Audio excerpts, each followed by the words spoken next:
Back to 100. So అప్పుడప్పుడు మనం కొన్ని స్టాక్స్ అనాలిసిస్ చేసుకుందాం. ఆ తర్వాత కొన్ని స్టాక్స్ గురించి మాట్లాడుతున్నాం కదా. ఈరోజు Sunday. So upcoming IPO NTPC green ఉంది. దీన్ని అప్లై చేయాలా చేయకూడదా ఒకసారి నేను ఫండమెంటల్స్గా ఎన్టీపీసీ గ్రూప్ గురించి చెప్పిన తర్వాత మీ ఓన్గా అనాలిసిస్ చేసేసుకొని మీరు అప్లై చేయాలా చేయకూడదా, ఫ్యూచర్ స్కోప్ ఉందా లేదా అని ఆలోచించుకొని దాని గురించి అప్లై చేయండి.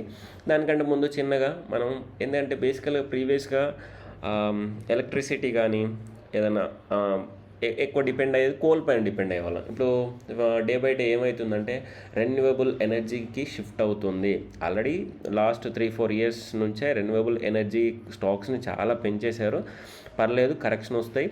ఆ కరెక్షన్ వచ్చిన తర్వాత మనం ఏం చేయాలి అంటే దాంట్లో మనం కొంచెం ఎంటర్ అవుతే బెస్ట్ అన్నట్టు. దాని గురించి అలా ఎంటర్ కాకుండా కొన్ని ఏవైతే కొత్త కంపెనీస్ వస్తున్నాయో కొత్త కంపెనీస్ వస్తున్నప్పుడు ఆపర్చునిటీ యూజ్ చేసేసుకొని అవి కొంచెం కరెక్ట్ అయిన తర్వాత మనం ఎంటర్ అవుతే అది మంచి ఫండమెంటల్గా స్ట్రాంగ్ ఉన్న కంపెనీ అయితే ఈజీగా మల్టీ బ్యాగర్ అయ్యే ఛాన్సెస్ ఉంటాయి. ఆల్రెడీ మల్టీ బ్యాగర్ అయిన స్టాక్ల కంటే కొత్తగా వస్తున్న కంపెనీస్ని ఆపర్చునిటీ యూజ్ చేసుకొని ఎంటర్ అయిపోతే తొందరగా మల్టీ బ్యాగర్స్ అవుతాయి అన్న ఒపీనియన్. సో మీకు ఎలాగూ సోలార్ ఎనర్జీ కానీ ఫ్యూచర్లో ఇంకా బెటర్గా ఏమనిపిస్తాయి, సోలార్ కానీ నెక్స్ట్ బయోమాస్ కానీ నెక్స్ట్ విండ్ ఎనర్జీ కానీ వీటన్నిటి నుంచి వచ్చే ఏవైతే ఐపీఓస్ ఉంటాయో అవి చాలా ఫోకస్డ్గా ఉండండి.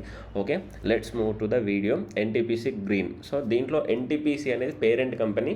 వీళ్ళు చేస్తున్న బిజినెస్ ఒక్కొక్క దాన్ని ఇండివిజువల్గా ఐపీఓస్లుగా తీసేసుకొస్తున్నారు అన్నట్టు. దాని గురించి మనం మాట్లాడదాం. సో ఫస్ట్ అసలు సోలార్ ఎనర్జీ ఎలా జనరేట్ అవుతుంది? సోలార్ ఎనర్జీ అంటే మనకు ఆల్రెడీ తెలుసు. అది ఎలా జనరేట్ అవుతుంది అంటే solar energy generation is the process of converting sunlight into electricity or heat. అర్థమైంది కదా. సోలార్ నుంచి వచ్చే ఏవైతే రేస్ ఉంటాయో ఆ సన్లైట్ని ఎలక్ట్రిసిటీ లేదా ఒక హీట్గా కన్వర్ట్ చేసే ప్రాసెసే మనం సోలార్ ఎనర్జీ జనరేషన్ అంటాం అన్నట్టు. This might happen 2 ways. ఒకటి photo voltaic PV panels use చేస్తాం. నెక్స్ట్ సోలార్ థర్మల్ యూజ్ చేస్తాం. సో ఫోటో వోల్టాయిక్ ప్యానల్స్ ఏంటంటే మనం రెగ్యులర్గా సోలార్ ప్యానల్స్ అంటుంటాం కదా, చూస్తుంటాం, బ్లూ స్క్రీన్ ఉంటాయి. సో బేసికల్గా వాటిని మనం ఫోటో వోల్టాయిక్ సెల్స్ అని అంటాం. ఇక్కడ ఏం జరుగుతుందంటే ఇనిషియల్గా డీసీ కరెంట్ తీసేసుకుంటాం. ఆ తర్వాత దాన్ని ఆల్టర్నేటివ్ కరెంట్గా కన్వర్ట్ చేసి దాన్ని మనం యూజ్ చేసుకుంటాం. ఐదర్ డైరెక్ట్లీ యూజ్ చేస్తాం, లేకపోతే బ్యాటరీలో స్టోర్ చేసుకుంటాం, లేకపోతే మనం ఏదైతే గ్రిడ్ ఉంటుందో, ఇప్పుడు ఫర్ ఎగ్జాంపుల్ పవర్ గ్రిడ్, ఇప్పుడు పోల్స్ ఉంటాయి కదా, పోల్స్ నుంచి వైర్స్ సో దాట్ సప్లై చేసేసి మనం వేరే దగ్గరికి డిస్ట్రిబ్యూట్ చేసుకుంటాం. సో ఇలా ట్రాన్స్మిషన్ చేసే కంపెనీస్ కూడా ఉంటాయి, వాటికి కూడా డిమాండ్ ఉంటుంది అన్నట్టు. ఇప్పుడు వాటి గురించి మనం మాట్లాడట్లే, ఓన్లీ ఎన్టీపీసీ గురించి మాట్లాడుతున్నాం. Solar thermal. అసలు సోలార్ థర్మల్ అంటే ఏంటంటే పారాబోలిక్ డిషెస్ ఉంటాయి కదా, డిషెస్ టైప్, వాటిని ఆ సోలార్ని తీసేసుకొని హీట్గా కన్వర్ట్ చేసేసి దాన్ని నుంచి టర్బైన్స్ రన్ చేసి ఎలక్ట్రిసిటీని జనరేట్ చేయడం అన్నట్టు. ఇది ఒక type of generation. Solar energy is a renewable and clean energy source that can be used to power homes, buildings, large scale industrial facilities. It also scalable, meaning it can be used on a variety of scales. So ఇలా ఉంటుందిగా ఫ్యూచర్లో electricity, source of electricity in the future, దీనిపైన మనం depend అవుతాము అని we can discuss అన్నట్టు. అసలు solar power value chain ఎలా ఉంటుంది, ఎలా జనరేట్ అవుతుంది, ఎలా డిస్ట్రిబ్యూషన్ అవుతుంది అనే వాటి గురించి మాట్లాడితే, సో ఇక్కడ సోలార్ మాడ్యూల్స్ లేదా సోలార్ ప్యానల్స్ ఇక్కడ యూజ్ చేసేసి దీంట్లో మనం డీసీ కరెంట్ని జనరేట్ చేసేసుకొని these are the converter from AC to DC converters. ఇక్కడ నుంచి వచ్చిన కరెంట్ ఏదైతే ఉంటుందో దాన్ని ఏసీ సర్వీస్ ప్యానల్కి పంపించేసి సర్వీస్ ప్యానల్ నుంచి మీటర్స్ పంపించేస్తాం. మనం స్మార్ట్ మీటర్స్ అని డిస్కస్ చేసాం కదా ప్రీవియస్గా. గవర్నమెంట్ కూడా స్మార్ట్ మీటర్స్ పైన తీసుకొచ్చేసింది రూల్స్ అలాంటివి అన్నాం కదా. సో అది సేమ్ థింగ్ ఇక్కడ ఏంటంటే ట్రాన్స్ఫార్మర్ స్టాక్స్ కూడా ఉంటాయి. ఇవన్నీ మనం ప్రజెంట్ మాట్లాడట్లేదు. Transformer step up step up ఉంటుంది అన్నట్టు. ఇక్కడ నుంచి మనం తర్వాత ఇక్కడ నుంచి ఇళ్ళలోకి వచ్చే ముందు స్టెప్ డౌన్ ఉంటుంది. సో ఇలా వచ్చిన పవర్ ఏదైతే ఉంటుందో ఇలా యూటిలిటీ పవర్ గ్రిడ్, ఇవి గ్రిడ్స్ ఉంటాయి కదా, ఈ గ్రిడ్స్ని యూజ్ చేసేసుకొని డిస్ట్రిబ్యూట్ చేసేసుకుంటాం అన్నట్టు ట్రాన్స్మిషన్ లైన్స్. సో ఏవైతే కేబుల్స్, వైర్స్ ఉంటాయో ఆ స్టాక్స్ కూడా ఫ్యూచర్లో డిమాండ్ ఉంటుంది.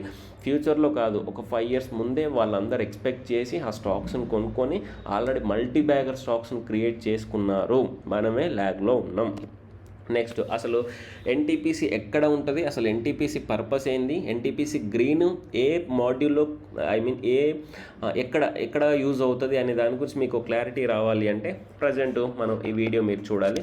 సో బేసికల్గా ఇక్కడ ఏదైతే ఉందో సో ఈ పాలిసిలికాన్ ఇంగోట్స్ అండ్ వేఫర్స్ బేసికల్గా ఇవి మన ఇండియాలో లేవు. ఇండియాలో నాకు తెలుసు మై ఐడియా ప్రకారం ఇవి మాత్రం జనరేట్ అవ్వట్లేదు. ఇవి మనం ఏం చేస్తామంటే ఇవి మనం ఇంపోర్ట్ చేసుకుంటాం ఎక్కడి నుంచి, చైనా నుంచి లేదా వేరే కంట్రీస్, ఎక్కువ చైనా నుంచి ఇంపోర్ట్ చేసేసుకుంటాం. మరి what we're doing in India, so ఈ రెండు మాత్రం ప్రజెంట్ చేస్తున్నాం అని నా ఎక్స్పెక్టేషన్. నేను తప్పు అయితే సారీ, ఒకవేళ మీకు కరెక్ట్గా తెలుసుంటే కామెంట్ సెక్షన్లో మెన్షన్ చేయండి. సో ఇక్కడ నుంచి తీసుకొచ్చిన వేఫర్స్ని సోలార్ సెల్స్ మ్యానుఫ్యాక్చరింగ్ చేసేసుకుంటాం, పీవీ మాడ్యూల్స్ చేసుకుంటాం అన్నట్టు, ఫోటో వోల్టాయిక్. ఈ సోలార్ సెల్స్కి రిలేటెడ్ కంపెనీస్ ఏమున్నాయంటే అదాని సోలార్, సో వెబల్ సోలార్, ప్రీమియర్ ఎనర్జీస్, రీసెంట్గా వచ్చిన ఐపీఓ ఇది. సో టాటా పవర్, వీళ్ళు ఏం చేస్తారంటే సోలార్ సెల్స్ మ్యానుఫ్యాక్చరింగ్ చేస్తారు. ఇలా సోలార్ సెల్స్ మ్యానుఫ్యాక్చరింగ్ చేసేసి సో పీవీ మాడ్యూల్స్ ఎవరైతే ప్రిపేర్ చేస్తారో వాళ్ళకి సెల్ చేస్తారు అన్నట్టు. ఈ కంపెనీస్ ఏవైతున్నాయో వీళ్ళ నుంచి ఇవి కొనుక్కుంటాయి. ఏవి వారి ఎనర్జీస్ కానీ, so premier energies, next Tata Power. చూడండి, టాటా పవర్ ఇక్కడ ఉంది, ఇక్కడ ఉంది, ప్రీమియర్ ఎనర్జీస్ ఇక్కడ ఉంది, ఇక్కడ ఉంది. ఇలా వచ్చినవి తర్వాత మరి వీటిని ఏం చేయాలి, వీటిని ఫీల్డ్స్లో ఫిట్టింగ్ చేయాలి కదా. సో ఫిట్టింగ్ చేసేవి, కన్స్ట్రక్షన్ అండ్ ఫిట్టింగ్ మెయింటెనెన్స్ చేసే కంపెనీస్ ఏమేమి ఉన్నాయంటే Sterling and Wilson, true RE, Oriana Power Limited, next Tata Power. చూడండి మళ్ళీ ఒకసారి చెప్తున్నా, టాటా పవర్ ఇక్కడ ఉంది, ఇక్కడ ఉంది, ఇక్కడ ఉంది. సో మనం ఫోకస్ చేయాల్సిన మెయిన్ స్టాక్ కూడా టాటా పవర్ అనుకోవచ్చు. సో ఆ తర్వాత ఇక్కడ అసలైంది మనకు కావాల్సింది ఏంటంటే వీళ్ళు మాత్రం ఫిట్టింగ్ అయిపోయింది కదా. ఫిట్టింగ్ అయిపోయిన తర్వాత ఏముంటుంది నెక్స్ట్, సోలార్ పవర్ ప్రొడ్యూసర్స్ కావాలి మనకి. So Tata power, NTPC green, Adani renewable. So NTPC green ఎక్కడ కూర్చున్నా మీకు అర్థమైంది కదా క్లారిటీగా. సో ఎన్టీపీసీ గ్రీన్ అనేది which is a power producer company. ఎలా, సోలార్ నుండి. సో టాటా పవర్ ఈ రెండు మనకు తెలుసు. సో ఇక్కడ ఎన్టీపీసీ బిజినెస్ అనేది ఇక్కడ ఉంటుంది. సో ఇక్కడ జనరేట్ అయిన పవర్ని సెల్ చేసుకోవడం వీళ్ళ పని అన్నట్టు, అర్థమైంది కదా. ఇలా జనరేట్ అయిన పవర్ని సెల్ చేసుకోవాలి. ఎక్కడి నుంచి, వీళ్ళందరి నుంచి బిజినెస్ తెప్పించేసుకొని వీళ్ళందరి నుంచి తీసుకొచ్చి ఇలా కన్స్ట్రక్షన్ చేయించేసిన తర్వాత సో ఈ పవర్ ప్రొడ్యూసర్స్ ఏవైతే ఉంటారో వాళ్ళు ఎన్టీపీసీ గ్రీన్. సో మరి ఐపీఓ డీటెయిల్స్, బేసికల్గా వీళ్ళు ఇంకా ఐపీఓ ఫుల్గా డీటెయిల్స్ చెప్పలేదు, కానీ నవంబర్లో ఫస్ట్ వీక్లో వచ్చే ఛాన్స్ ఉందని, దట్ టు 10,000 crore ఐపీఓ వచ్చే ఛాన్స్ ఉందని మనం జస్ట్ న్యూస్ ద్వారా తెలిసిందన్నట్టు. ఇది పెద్ద ఐపీఓగా మనం మాట్లాడుకోవచ్చు. అసలు ఎన్టీపీసీ గ్రూప్, అసలు ఈ ఎన్టీపీసీ గ్రూప్ అనేది ఏం చేస్తుంది, ఇది ఒక పెద్ద గ్రూప్. సో వాళ్ళ విజన్ ఏంటి, వాళ్ళ మిషన్ ఏంటి. సో వాళ్ళ విజన్ గురించి మాట్లాడితే to be the world leading renewable company accelerating India energy transition. India energy ట్రాన్సిషన్లో లీడింగ్ అంటే సో థర్మల్ కానీ కోల్ నుంచి జనరేట్ అయ్యే పవర్ కాకుండా రెన్యూవబుల్ ఎనర్జీ నుంచి జనరేట్ చేసే పవర్లో తోపు ఉండాలి అని వీళ్ళ plan. Next mission, providing reliable, affordable and sustainable energy supporting climate. So వీళ్ళు ఏంటంటే మనం అఫోర్డబుల్గా, సస్టైనబుల్గా ఉండే ఎనర్జీని ప్రొవైడ్ చేయడం వీళ్ళ విజన్. సో ఎన్టీపీసీ గ్రూప్లో ఇంకేమేమి ఉన్నాయంటే solar power, floating solar, wind power, next RE renewable energy parks, hybrid power, green hydrogen power, battery storage, offshore wind. So ఇవన్నీ వీళ్ళ బిజినెస్ మెయిన్ గ్రూప్ ఏదైతే ఉందో దాంట్లో ఇన్వాల్వ్ అయినవి ఇవన్నీ ఉన్నాయి అన్నట్టు. నెక్స్ట్ మాట్లాడితే అసలు సోలార్ పవర్ ఎందుకు ఇంత డిమాండ్ క్రియేట్ చేస్తుంది అంటే ఎప్పుడైతే సోలార్ పవర్ 1980లో కనుక్కున్నారు, లేకపోతే ఐ థింక్ ఇది కనుక్కున్న డేటా లేకపోతే అప్పుడు స్టార్ట్ అయిందో తెలీదు. సో 1980 ఎప్పుడైతే ఇక్కడ నుంచి వచ్చిందో అప్పుడు ఏమైందంటే వీళ్ళు హై కాస్ట్ ఉండేది అన్నట్టు. హై కాస్ట్ ఉండడం వల్ల చాలా తక్కువ అప్లికేషన్లో వాడేవాళ్ళ. ఇప్పుడు ఎప్పుడైతే వీటి కాస్ట్ రెడ్యూస్ అయిపోతుందో ఏమైందంటే ప్రతి ఒక్కరు యూజ్ చేయడం స్టార్ట్ అయిపోయింది. సో 2050 కల్లా ఏం చేస్తారంటే solar photovoltaic would be contribute 16% of ఎలక్ట్రిసిటీలో 16% వరకు కంట్రిబ్యూషన్ చేసే విధంగా వరల్డ్ వైడ్గా ప్లాన్ చేస్తున్నారు అని మనం చూడొచ్చు. ఇక్కడ ఫస్ట్ గ్లోబల్ గురించి మాట్లాడడం, తర్వాత మనం ఇండియాకి వెళ్దాం. So global annual PV installation చూస్తే చూడండి, మనం ఏది మాట్లాడాల్సిన అవసరం లేదు, జస్ట్ ఒక గ్రాఫ్, ఈ గ్రాఫ్ని చూస్తే మీకు అర్థమైపోతుంది ఎలా పోయింది. సో 2015 నుంచి ఒకసారి 2020 చూడండి, 2020 నుంచి 24కి చూడండి. సో ఫస్ట్ హైయెస్ట్ చైనా ఉంది, తర్వాత జపాన్, తర్వాత ఇండియా, తర్వాత యుఎస్ఏ, తర్వాత బ్రెజిల్, తర్వాత యూరప్, తర్వాత రెస్ట్ ఆఫ్ ద వరల్డ్, తర్వాత అప్సైడ్ పొటెన్షియల్, ఎవరు ఎంత కంట్రిబ్యూట్ చేసేసుకుంటున్నారు, ఎవరు ఎంత బెటర్గా ఉందనేది ఇక్కడ మీకు అర్థమైపోతుంది. అంటే దీన్ని బట్టి మనం ఇంకా డిమాండ్ ఉండే ఛాన్స్ ఉంది. దాదాపు ఈ కంట్రీసే హయ్యెస్ట్ పొటెన్షియల్ అయితే ఇంకా రిమైనింగ్ 200 కంట్రీస్ ఉన్నాయి కదా, వాట్ అబౌట్ దోస్. సో ఆ తర్వాత గ్లోబల్ కాన్సన్ట్రేటింగ్ సోలార్ పవర్ చూడండి. సో 23లో ఇంత ఉంది. ఫ్యూచర్ ఎక్స్పెక్టేషన్ 2033కి వెళ్ళేసరికి 290.49 బిలియన్స్ ఉండే పవర్, ఇంత పవర్ జనరేట్ చేసే, ఇంత వాల్యూ క్రియేట్ చేస్తుంది అని చాలా వరకు ఎక్స్పెక్ట్ చేస్తున్నారు. సో ఇండియాకి వస్తే ఇండియాలో రెన్యూవబుల్ ఎనర్జీ ఎలా ఉంది, సోలార్ పవర్ కంట్రిబ్యూషన్ ఎంత ఉందంటే 55.34 ఉంది. విండ్ నెక్స్ట్, తర్వాత బయోమాస్, తర్వాత స్మాల్ హైడ్రో పవర్, తర్వాత biomass non bases, cogeneration, waste to energy, ఆ తర్వాత వేస్ట్ టు పవర్. ఇది మన ఇండియాలో ఉందన్నట్టు, మీకు అర్థమైంది కదా. So next, India install renewable capacity increased by 66%. ఇలా ఇయర్ ఆన్ ఇయర్ అనేది పెరుగుతూనే ఉంది. మీరు గ్రాఫ్ ఒకసారి పాస్ చేసుకొని చూడండి. ఇక్కడ అసలు ఎన్టీపీసీ డిమాండ్ ఎలా ఉంది, వాళ్ళ బిజినెస్ ఏంటి అని ఆలోచిస్తే, national thermal power corporation so ఇప్పటి వరకు ఈ 2024లో 3448 మెగావాట్స్ కెపాసిటీని ఇన్స్టాల్ చేశారు. This is part of NTPC group. Total installed capacity 73,958 megawatts. ఇంకా ఏమున్నాయి వీళ్ళవి అంటే మేజర్గా ఛత్తీస్గఢ్ సోలార్ ప్రాజెక్ట్ 70 మెగావాట్స్, ఇది అప్ టు కెపాసిటీ 150 వరకు ఉంది. ఎన్టీపీసీ రెన్యూవబుల్ ఎనర్జీ, సో దీంట్లో 17 ప్రాజెక్ట్స్ ఉన్నాయి. ఆ తర్వాత NTPC renewable energy capacity, NTPC commitment. So ఇవన్నీ ఇంకా చాలా వరకు వీళ్ళకి బెటర్గా ఉందని మనం ఎక్స్పెక్ట్ చేయొచ్చు. సో దీంట్లో వీళ్ళ గ్రూప్లో చూస్తే సోలార్ ఆల్రెడీ దీని వాల్యూ డిస్కస్ చేసాం కదా, ఇది మేజర్గా కంట్రిబ్యూట్ చేస్తుంది. తర్వాత వీళ్ళకున్న ఎన్టీపీసీ క్లెయిమ్స్ అంటే so commissioned, under construction, under tendering ఏమేమి ఉన్నాయి అనేది మీరు ఒకసారి చూడండి. మీకు చూస్తే సోలార్ గురించి చూడండి. సో సోలార్ నుండి వీళ్ళకు క్రియేట్ అయ్యే మరి అంత బాగానే ఉంది, ఎంత డబ్బులు క్రియేట్ అవుతున్నాయి ఏందనేది కూడా ఇంపార్టెంట్ కదా. సో సోలార్ నుండి వీళ్ళకి క్రియేట్ అయ్యే అమౌంట్ ఇది 2,148 crores వరకు వీళ్ళకి జనరేట్ అవుతుంది అన్నట్టు సోలార్ నుంచి. ఓకే, అది బెస్టే కదా. Coal, gas, solar, hydro. So ఆ తర్వాత నెక్స్ట్ ఇక్కడికి వస్తే వీళ్ళ ఫైనాన్షియల్ స్టేట్మెంట్ చూడండి. కొంచెం 23-24కి కొంచెం స్టేబుల్ అయింది, కానీ నెగిటివ్ అయితే కాదు, కొంచెం స్టేబుల్ అయింది. Total assets plus total liabilities కూడా సేమే ఉన్నాయి almost. Next profit before tax అనేది కొంచెం డౌన్ అయింది, ఎందుకంటే కంటిన్యూస్గా పెరుగుతూ వచ్చేసింది కాబట్టి స్టేబుల్ అయ్యే ఛాన్సెస్ ఉంటాయి ఈజీగా. ఇక్కడ వీళ్ళ ఈ రేషియోస్ చూడండి. మన రిటర్న్ ఆన్ నెట్వర్త్, సో ఇది 12. Next value per share 154.57, earnings per share EPS 18.64, current ratio 0.92. Next debt to equity 1.24. It's okay, 1.24 కాబట్టి కొంచెం ఎక్కువ ఉంది.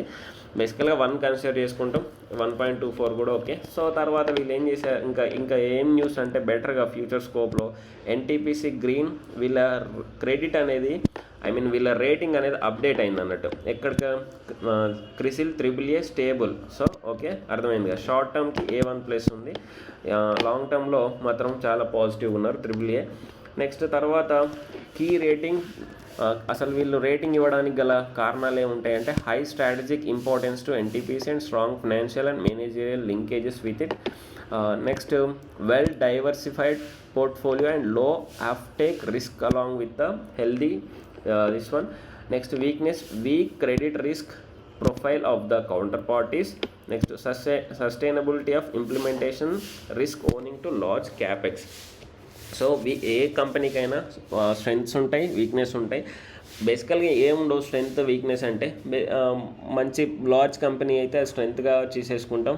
నెక్స్ట్ ఫ్యూచర్లో దీనికి వచ్చే కాంపిటీషన్స్ ఏవైతే కొత్త కంపెనీస్ వస్తాయో, సోలార్ కాబట్టి కొత్త కంపెనీస్ వచ్చే ఛాన్స్ ఉంటాయి, దాంట్లో మార్జిన్స్ తగ్గే ఛాన్సెస్ చాలా ఎక్కువ ఉంటాయి. ఈ 3 years నుంచి వాళ్ళ యొక్క రేటింగ్ ఇది.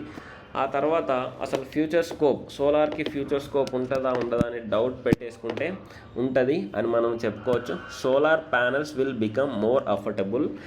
Solar energy will be a major source of electricity. Solar energy will be used in a transportation. Solar energy will be used in buildings. Solar energy will be used in industry. Solar energy will be used for desalination. India's solar market will grow. Okay, next generation solar cells will become more commercial. ఆ తర్వాత ఇంకా ఏం మాట్లాడుకుంటే government నుంచి ఏమేమి వచ్చాయంటే union budget of India allocated a significant amount of money to solar energy bill, including PM Suryaghar Muft Bijli Yojana, Ministry of New and Renewable Energy, pumped storage projects.